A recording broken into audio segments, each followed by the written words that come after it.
1/1/2026 ତାରିଖ ଗୁରୁବାର ଠାରୁ 5/1/2026 ତାରିଖ ସୋମବାର ପର୍ଯ୍ୟନ୍ତ ଲାଗି ରହିବ।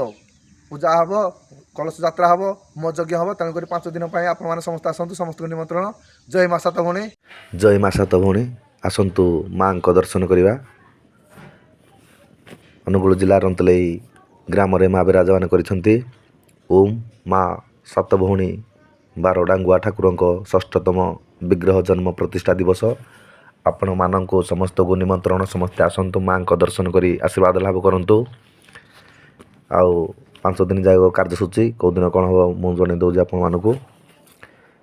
1/1/26 ତାରିଖ ଗୁରୁବାର ଦିନ ଇଂରାଜୀ ନବବର୍ଷ ଏବଂ ମାଙ୍କ ଷଷ୍ଠତମ ବିଗ୍ରହ ଜନ୍ମ ପ୍ରତିଷ୍ଠା ଦିବସ ପ୍ରସାଦ ସେବନ କରାଯିବ। 2/1/26 ତାରିଖ ଶୁକ୍ରବାର ଓଡ଼ିଶୀ ନାମ ସଂକୀର୍ତ୍ତନ ଓ ପ୍ରସାଦ ସେବନ ହେବ। ତେଣୁକରି ସମସ୍ତେ ଆସନ୍ତୁ। 3/1/26 ତାରିଖ ଶନିବାର କଳସ ଯାତ୍ରା ସକାଳ 8 ଘଟିକା ମହିଳା ନାମ ସଂକୀର୍ତ୍ତନ ଆଦୃତ କଳାକାରମାନଙ୍କ ପ୍ରତିଭା ଓ ପ୍ରସାଦ ସେବନ କରାଯିବ। 4/1/26 ତାରିଖ ରବିବାର ହୋମ ଯଜ୍ଞ ଆରମ୍ଭ ସାଂସ୍କୃତିକ କାର୍ଯ୍ୟକ୍ରମ ଗ୍ରାମର କଳାକାରମାନଙ୍କ ପ୍ରତିଭା ଓ ପ୍ରସାଦ ସେବନ କରାଯିବ।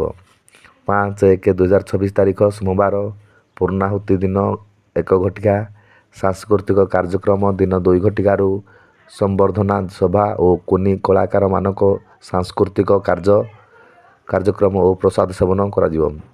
ତେଣୁକରି ଆପଣମାନଙ୍କୁ ସମସ୍ତଙ୍କୁ ନିମନ୍ତ୍ରଣ। ସମସ୍ତେ 5 ଦିନ ଧରି ଆସନ୍ତୁ, ପ୍ରଭୁଙ୍କ ଦର୍ଶନ ଲାଭ କରନ୍ତୁ, ଆଶୀର୍ବାଦ ଲାଭ କରନ୍ତୁ। ଜୟ ମା ସାତଭଉଣୀ। ସମସ୍ତ ଶ୍ରଦ୍ଧାଳୁ ଭକ୍ତମାନଙ୍କର ମଙ୍ଗଳ କରନ୍ତୁ, ମନସ୍କାମନା ପୂର୍ଣ୍ଣ କରନ୍ତୁ।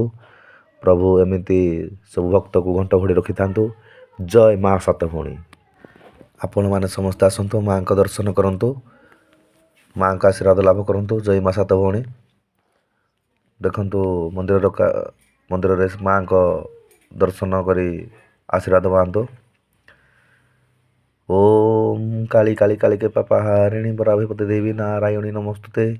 ଜୟନ୍ତୀ ମଙ୍ଗଳା କାଳୀ ଭଦ୍ରକାଳୀ କପାଳିନୀ ଦୁର୍ଗା କ୍ଷମା ଶିବଧାତ୍ରୀ ସ୍ୱାହା ସୁଧେ ନମସ୍ତୁତେ। ଓମ୍ ଶ୍ରୀ ଶ୍ରୀ ମା ଜଗତ ମାତା ପୃଥ୍ୱୀ ମାତା ଭାରତ ମାତା ନମସ୍ତୁତେ। ପ୍ରଭୁ ସମସ୍ତଙ୍କର ମନସ୍କାମନା ପୂର୍ଣ୍ଣ କରନ୍ତୁ। ଜୟ ମା ଦୁର୍ଗା କି ଜୟ, ସାତଭଉଣୀ ମା କି ଜୟ। ପ୍ରଭୁ ମନ୍ଦିରର ଦେଖନ୍ତୁ କେମିତି କାରୁକାର୍ଯ୍ୟ ହେଇଛି, ବହୁତ ସୁନ୍ଦରମୟ ହେଇଛି। ଆପଣମାନେ ସମସ୍ତେ ଥରେ ଆସନ୍ତୁ, ମାଙ୍କ ଦର୍ଶନ କରନ୍ତୁ। 5 ଦିନ ଧୁମଧାମରେ ନାମ ଯଜ୍ଞ ଚାଲୁ ରହିବ। ତେଣୁକରି ଆପଣମାନେ ସମସ୍ତେ ଆସନ୍ତୁ, ମାଙ୍କ ଦର୍ଶନ କରନ୍ତୁ। ଜୟ ମା ସାତଭଉଣୀ।